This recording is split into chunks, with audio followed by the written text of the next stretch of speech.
তেলের মধ্যে আমি 5 ফোড়ন দিয়ে দিলাম, একটা কাঁচা লঙ্কা দিয়ে দিলাম। আগে থেকে আমি চিংড়ি মাছগুলো ভেজে রেখেছি, আলুগুলো আমি ভেজে নিচ্ছি। 1 চামচ হলুদ গুঁড়ো দিয়ে দিলাম, স্বাদ মতো নুন দিয়ে দিলাম। এর মধ্যে আমি 1 চামচ ধনিয়া গুঁড়ো দিয়ে দিলাম, ভালো করে মিশিয়ে নিচ্ছি।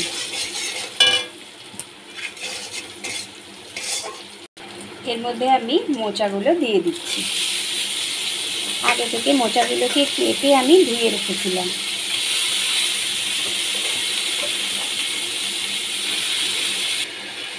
ভালো করে নাড়াচাড়া করে এবার মশলাগুলোকে আমি মিশিয়ে নিচ্ছি।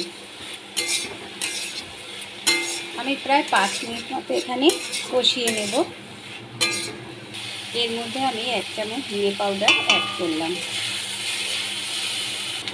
অল্প জল দিয়ে আমি ঢাকা দিয়ে দেব। এবার এর মধ্যে চিংড়ি মাছগুলো দিয়ে দিলাম।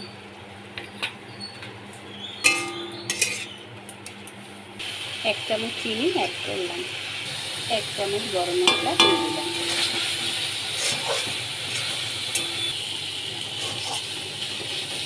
মোচা চিংড়ি আমাদের কমপ্লিট হয়ে গেছে। বন্ধুরা, যদি আপনাদের ভালো লেগে থাকে, রেসিপিটি যদি আপনাদের ভালো লেগে থাকে, অবশ্যই সাবস্ক্রাইব করে লাইক দিয়ে পাশে থাকবেন।